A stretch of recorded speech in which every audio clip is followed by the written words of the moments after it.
American and coalition forces are in the early stages of military operations to disarm Iraq, to free its people. لدوای ساڵی 2003ەوە دوو حیزبی دەسەڵاتداری هەرێم لە بەغدا لە جێگەی شەڕکردن لەسەر مافەکانی کورد شەڕی پۆست و پلەپایان کردووە. چاودێرێکی سیاسی دەڵێت ئەگەر پارتی وێکێتی لە بەغدا کاریان لەسەر بەدەستهێنانی مافەکانی کورد بکردایە ئێستا هەم ماف و هەمیش پۆستەکانیان مسۆگەر بوو.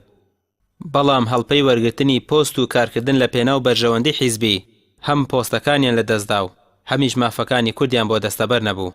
دەسەڵاتدارانی هەرێم ئەگەر داوای مافە بنەڕەتیەکانی خەڵکی کوردستانیان بکردبایە داوای جێبەجێکردنی ئەو مادە و بڕیارەیان بکردبایە کە لە بەرژەوەندی خەڵکی کوردستانەوە لە بەرژەوەندی کووردا بە دڵنیای ئێستا خۆناغێکی باشیان دەبڕی. بەڵام ئەوەی کە کراوە داواکاریەکانیان زیاتر بۆ پلەپایە بووە، هەم پلەپایەکانیشیان لەدەست چوو،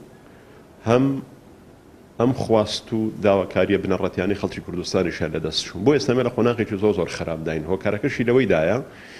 هۆکارەکەشی لەوەیدایە کە لە کوردستاندا ناوەندێکی دامەزراوەی نییە کە تعبیر لە هەموو خەڵکی کوردستان بکە لەو ڕوانگەیەوە کە گفتوگۆ لەگەڵ بەغدایە بکە. ئەمەی کە گفتوگۆیە زیاتر ئەم دوو لایەنە سەرەکیەیە، ئەم دوو لایەنەش هێندەی ئاگاداری بەرژەوەندی حیزبیەکانی خۆیانن، ئاگاداری خواستە بنەڕەتیەکانی خەڵکی کوردستان نین.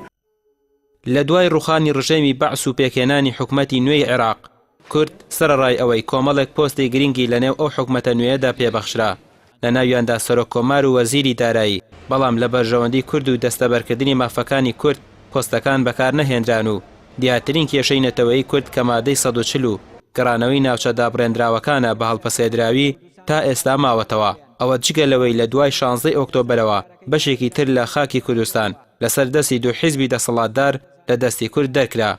بۆیە بە بڕوای چالاکوانانی مەدەنی و چاودێرانی سیاسی کورد لە بەغدا تا لە جێگەی پۆست و بەرژەوەندی حیزبی کار بۆ گەڕانەوەی مافە دەستوریەکانی نەکات، ڕۆژ لە دوای ڕۆژ پێگەی بەرەو لاوازی دەڕوات.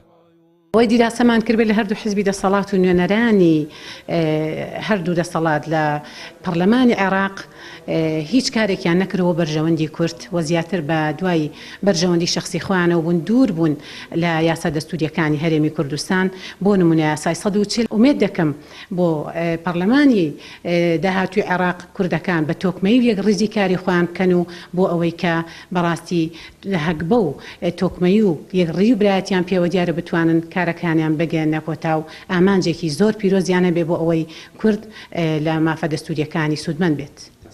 خولەکانی پێشووی پەرلەمان دەرخەری ئەو ڕاستیەیە کە پارتی و یەکێتی ئامانجیان لە ڕۆژنە بەغدا بۆ شەڕی بەهێزکردنی پێگەی خۆیانە نەوەک بەرگریکردن لە مافەکانی کورد. ئێستا بە جۆرێک پێگەی کورد لە بەغدا لاوازە کە داواکاریە گەورەکان لەوانە مادەی 140 و بودجەی هەرێم وەلاندراون و هەموو هەوڵێک لە دابینکردنی موچەی فەرمانبەران چڕکراوەتەوە. ڕەمی عوسمان، کەناڵی ئاسمانی پەیام، سلێمانی.